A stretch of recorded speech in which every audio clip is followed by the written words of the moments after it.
Little girls wiser than men. Lev Nikolayevich Tolstoy. It was an early Easter. Sledging was only just over, snow still lay in the yards, and water ran in streams down the village street. Two little girls from different houses happened to meet in a lane between two homesteads, where the dirty water after running through the farmyards had formed a large puddle. One girl was very small, the other a little bigger. Their mothers had dressed them both in new frocks. The little one wore a blue frock, the other a yellow print, and both had red kerchiefs on their heads. They had just come from church when they met, and first they showed each other their finery, and then they began to play. Soon the fancy took them to splash about in the water, and the smaller one was going to step into the puddle, shoes and all, when the elder checked her. "Don't go in so, Malasha," said she, "your mother will scold you. I will take off my shoes and stockings, and you take off yours." They did so, and then, picking up their skirts, began walking towards each other through the puddle.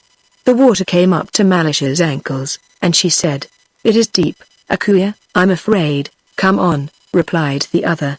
"Don't be frightened. It won't get any deeper." When they got near one another, Akuya said, "Mind, Malasha, don't splash. Walk carefully." She had hardly said this, when Malasha plumped down her foot so that the water splashed right onto Akuya's frock. The frock was splashed, and so were Akuya's eyes and nose. When she saw the stains on her frock, she was angry and ran after Malasha to strike her. Malasha was frightened, and seeing that she had got herself into trouble, she scrambled out of the puddle, and prepared to run home. Just then Akuya's mother happened to be passing, and seeing that her daughter's skirt was splashed, and her sleeves dirty, she said, "You naughty, dirty girl, what have you been doing?" "Malasha did it on purpose," replied the girl. At this Akuya's mother seized Malasha, and struck her on the back of her neck. Malasha began to howl so that she could be heard all down the street. Her mother came out. "What are you beating my girl for?" said she, and began scolding her neighbor. One word led to another and they had an angry quarrel. The men came out and a crowd collected in the street, everyone shouting and no one listening. They all went on quarreling, till one gave another a push, and the affair had very nearly come to blows, when Akuya's old grandmother, stepping in among them, tried to calm them. "What are you thinking of, friends? Is it right to behave so? On a day like this, too? It is a time for rejoicing, and not for such folly as this." They would not listen to the old woman and nearly knocked her off her feet. And she would not have been able to quiet the crowd, if it had not been for Akuya and Malasha themselves. While the women were abusing each other, Akuya had wiped the mud off her frock, and gone back to the puddle. She took a stone and began scraping away the earth in front of the puddle to make a channel through which the water could run out into the street.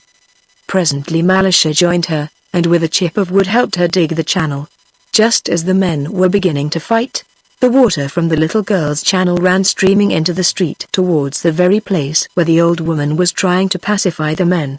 The girls followed it, one running each side of the little stream. "Catch it, Malasha! Catch it!" shouted Akuya, while Malasha could not speak for laughing, highly delighted, and watching the chip float along on their stream. The little girls ran straight into the group of men, and the old woman, seeing them, said to the men, "Are you not ashamed of yourselves? To go fighting on account of these lassies, when they themselves have forgotten all about it, and are playing happily together? Dear little souls! They are wiser than you." The men looked at the little girls, and were ashamed, and, laughing at themselves, went back each to his own home. "Except ye turn, and become as little children, ye shall in no wise enter into the kingdom of heaven."